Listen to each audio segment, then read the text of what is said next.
Now tonight I want you to turn with me to the Song of Solomon. The Song of Solomon. Now that comes right after Ecclesiastes, if you're turning in your Bible, and just before Isaiah. It's a short book of only 8 short chapters, but one of the most thrilling and one of the most interesting books in all the Bible. But this book is very explicit. It's a thrilling and wonderful story of love, of married love, and the intimacies of married love. And tonight I want to speak primarily to young people and their parents on the subject of love, and on the subject of falling in love and your relationship with your parents, and your relationship with your children, and your relationship with your neighbor as it concerns love. What is love? I suppose the most misused word in all the English language is the word love. And in our generation, I don't think we have very much comprehension at all about what love really is all about. You know, a young person says, I'm in love. What do they mean? I'm falling in love. Or I love this ring, or I love this sweater, or I love this dress, or I made love last night. We use the same word to describe all kinds of things. It's very much like thank you. You know, a person can give you a lifetime of comradeship and friendship, and you say thank you. Or someone gives you a cup of coffee and you say thank you. You don't have a stronger word in the English language, and the English language is quite a limited language in many ways in comparison to some of the other languages of the world. And the word love is one of those words that is misunderstood and misused so much today. And I want to talk about that, if I might, a few minutes tonight. And in the last chapter, I'm reading from the Living Bible. The last chapter of the book of the Song of Solomon. The girl, or the young bride in this book, it's the story of Solomon and his bride, a Shulamite woman, and by the way, a black woman. This woman here was a black woman. She says several times that she's black. And she was considered the most beautiful woman of her day. And she was Solomon's wife. And in this book is the conversation between King Solomon and his wife as they discuss their married love together, and the ecstasy of this love, the thrill, the depth, the breadth, and the height of this love is tremendous.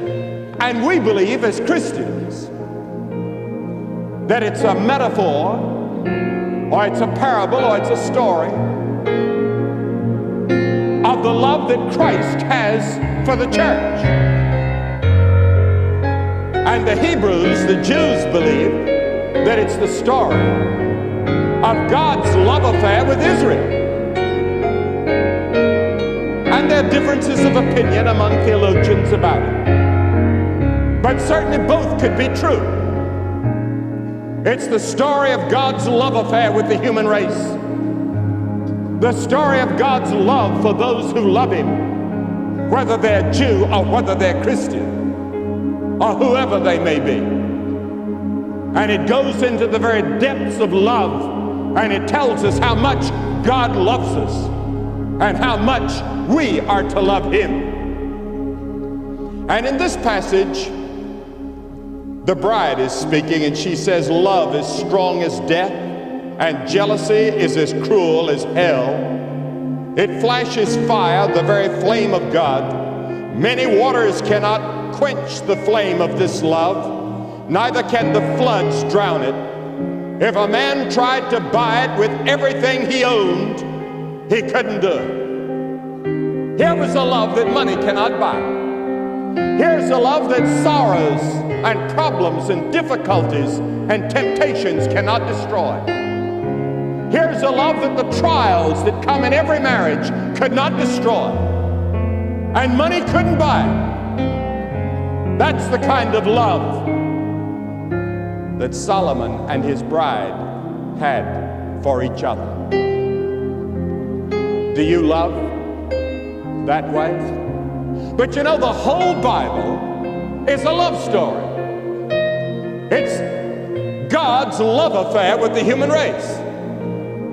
You see, God has all those billions of planets out there, all those hundreds of billions of stars, and it's all God's. But of all the planets in the whole universe stands in awe at the love that God showers on this little planet called the Earth. And I imagine the people who live on other planets wonder why God doesn't sweep this planet of rebellion out into oblivion. We're the only planet, insofar as I know, that are in rebellion against God, and yet in spite of our rebellion, in spite of our disobedience, in spite of our sins, God loves us. That's the thrilling thing about it. And God loves every person in the whole world with a love that is beyond our comprehension. And God proved his love by giving his son on the cross. If you ever doubt that God loves, look at the cross, because God was in Christ reconciling the world unto himself. That's the greatest illustration of love in the whole world, is the cross. Because God is saying from the cross, I love you, I love you, I love you. You and I were saved by the cross. Our Lord loved us so much that he gave his only son to die on that cross. Now, love is not feeling. You say, I feel I love him. It's not feeling. Love is doing. Love is a verb. God did something. God gave his love. God commendeth his love toward us in that while we were yet sinners, Christ died for us. The Apostle John, looking at that cross, said, behold, what manner of love the Father hath bestowed upon us. And when you look at that cross and think about it, that the Romans used the instrument of execution on a colossal scale, and they put nails in the hands and spikes in the feet and spat on the people and mutilated the bodies, broke their legs to help them die quicker, and all sorts of terrible things. The most cruel death in the whole world is the death of the cross. And our Lord was hanging there with the mocking crowd making fun of him. And he hung there for you. God was saying, I love you. Jesus laid down his life for us. And that's the reason the scripture says there's no other way to heaven.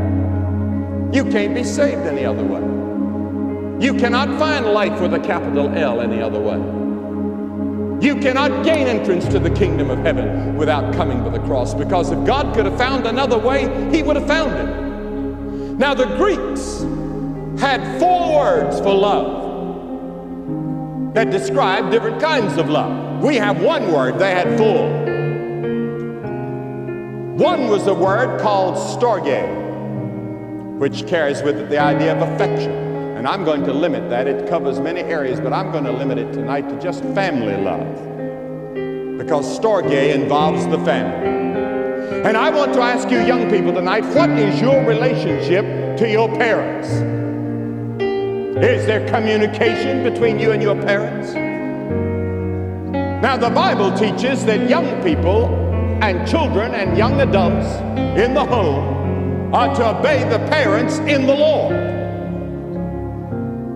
And even when you get older, you don't have to obey your parents after you have gone away from home and you're 21 or 22. You don't have to obey them and everything, but you're always, as long as you live, you're to honor your parents. You're to honor your parents even when you're up in years. And then when they get old, you're to take care of your parents. You don't hand them over to the state and get rid of them. You know, we have everything turned around in America from the rest of the world. If you go out to China, you go to Japan and places like that, they honor old age. They look forward to the day when they can take care of their elderly parents. We try to get rid of them. It's a part of our selfishness. It's a part of one of our sins. We are to love our parents. We are to obey our parents. We're to honor our parents. And in time, we're to take care of them. You see, as Christians, storge love, family love, is affected by God's love, because God's love comes into your heart. And the same about marriage. What about your marriage? Your future marriage, I mean. You know, I took, as I said once, I took I have 3 daughters. They're all 3 married. And when they were little, I took them down the mountain, and we came to a little place, and I said, do you girls ever think about the fact that someday you'll get married? And they laughed. They were 10 or 11 years of age, 12. And they said, yes, we think about it sometimes. I said, do you realize that your future husband is probably now alive somewhere? I said, do you ever pray for him? They said, Daddy. But before we'd finished, we had a prayer meeting for their future husbands. How about your future husband? Have you prayed for him? Maybe you're just praying, Lord, send him. Have you prayed for your future wife?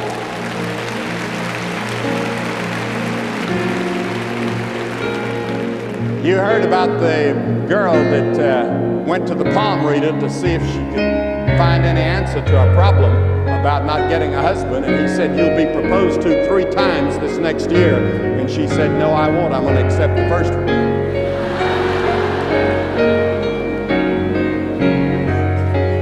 But it's not just anybody.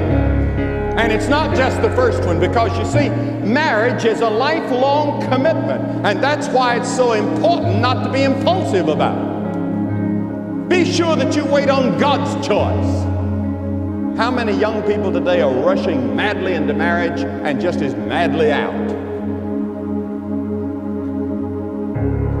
But when you're a Christian and you're able to commit your future to the Lord and ask Him to bring the right man and the right woman into your life, what a thrilling and wonderful thing it is. And He'll do it. God's love can affect your family love.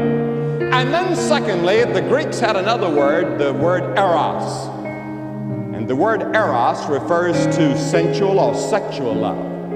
That's where we get the word erotic from. And God's love affects eros.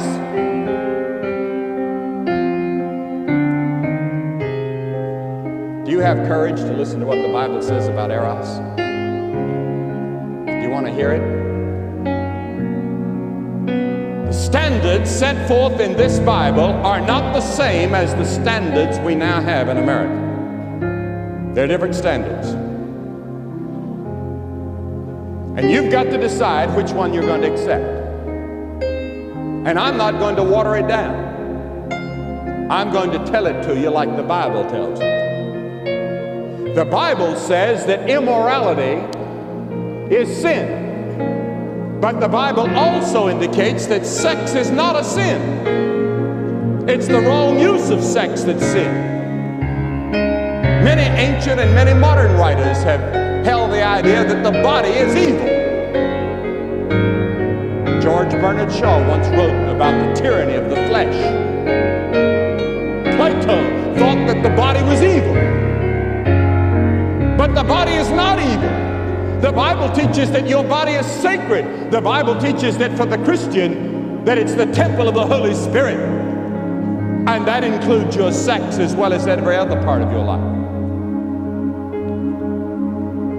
Now there's a distinction in the New Testament. You'll have to watch out. You'll find it, by the way, in this little book we want to send you, The World, the Flesh, and the Devil. There's a difference between the flesh and the body in the Scriptures. But a wrong view of the body was responsible, in my judgment, for the suppression of discussions of sex and sex in the last century that I think caused a great deal of harm. I think there's something good about what we've seen, but we've gone too far in our openness about this subject. It ought to be discussed. It ought to be preached about, and the Word of God should be proclaimed on this subject, because all the way through the Scriptures we have the teachings of God on the subject of sex. The Scripture says that Adam knew his wife and they became one flesh. That word "knew" carries with it the idea of sex. Now, why did God give sex? The Bible is clear about that. First, for the propagation of the human race. We're all here because of sex. Second, the climax and enjoyment of married love. Notice married love. God has put a fence around marriage and says, thou shalt not commit immorality. And then thirdly, to express unity. The unity of the man and the wife, they become one flesh, and it becomes a type of Christ in the church, and it becomes very sacred. But when sin entered the Garden of Eden, sex, which was supposed to be sacred, became perverted, and lust came in. So that today, something that was supposed to be sacred and wonderful and glorious has been perverted into lust and has become sin. Now, why does God say, thou shalt not commit immorality? To protect your future marriage. Secondly, to protect your body. You say, well, my body doesn't need protecting. Don't think it doesn't. VD is sweeping the country. Illegitimacy has doubled in the last 2 or 3 years. In spite of all the pills and in spite of all the advance in medicine, it's getting worse instead of better. Thirdly, to protect you psychologically. Psychologists are now finding that that first experience that you have outside of marriage never leaves. That guilt always remains. And guilt is one of the greatest psychological problems being faced in the world today. And then to protect society. If we become immoral as a society, we destroy civilization. And we become decadent as they did in Rome and other civilizations, and we're destroyed. So God says, for our own good, thou shalt not commit immorality. Now, how can a young person have victory over eros? The Bible says to flee fornication. And the mark of a Christian is self-control and self-discipline.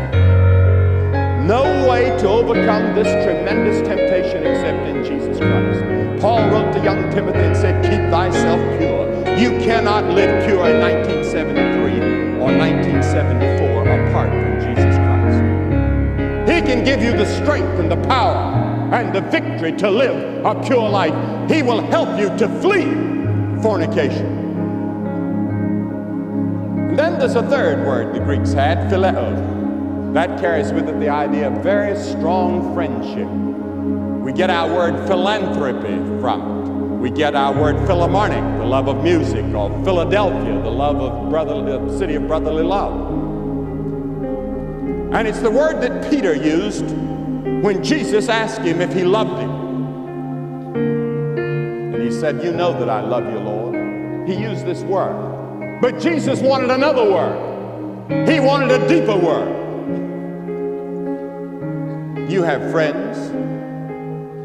And if you have 5 close friends in your lifetime, you are a very fortunate person. God called Abraham a friend of God. Are you a friend of God and a friend of Christ? And what about your friends? This means strong friendship, a friendship that endures through thick and thin, that never wavers. Give your life to Christ and He will help you with your friendships. And then fourthly, agape love. This is another word that the Greeks used. They invented this word for the New Testament. This is God's love. And God's love affects the family, and God's love affects eros, and God's love affects phileo. All the other loves can be influenced by agape love.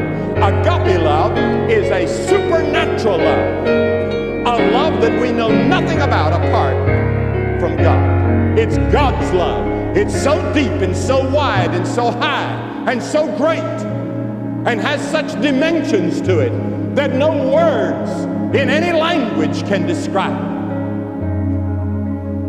it. It's a love that God has for you that in spite of the fact that you were rebelling against him, in spite of the fact that you were a sinner, in spite of the fact that you broke his laws, he gave his son to shed his blood. In spite of everything we've ever done, God loves. And words cannot describe it. And God says the moment you receive his son as Savior, he gives you the Spirit of God to live in your heart, and the Spirit of God produces this love in you and through you. That's the reason Jesus said, thou shalt love thy neighbor as thyself. It's a supernatural love for your neighbor. You may not like your neighbor,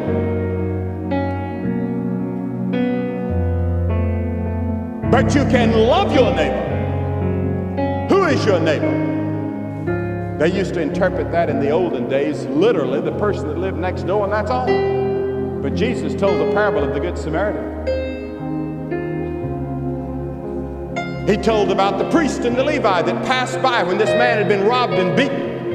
And a man of another race came by, another ethnic background came by, a Samaritan who was hated by the Jews of that day. And the Samaritans hated the Jews.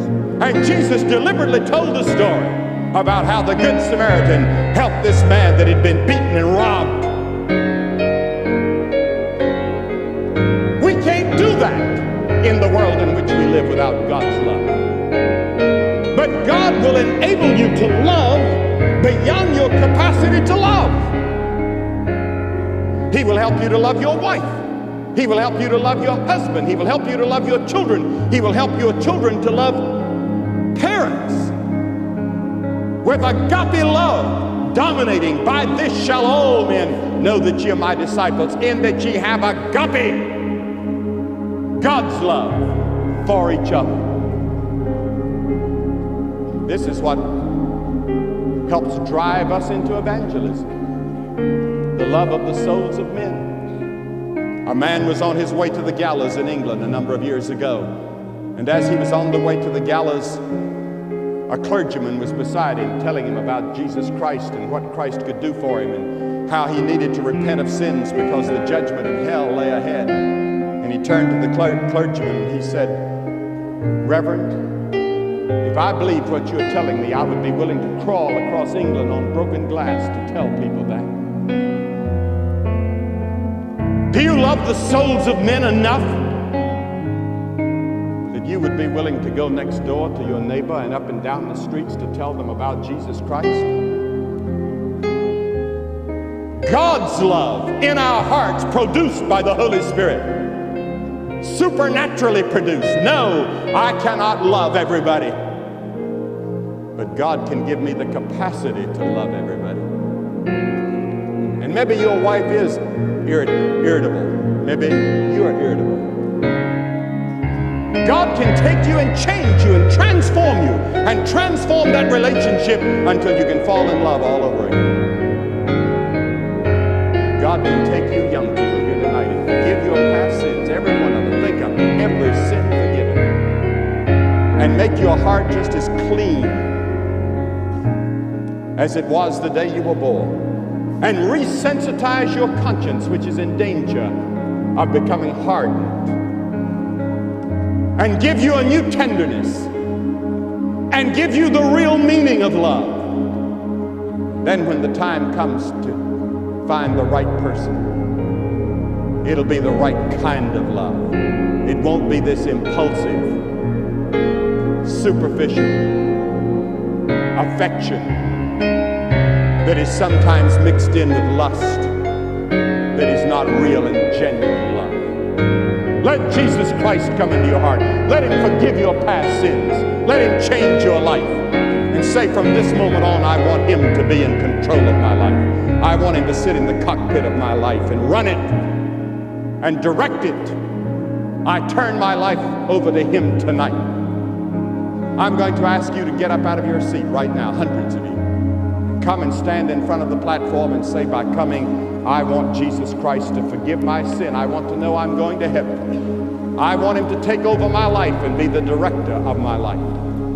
We're going to wait, and you'll have to go back and around. The ushers will help show you how to come. You get up and come right now.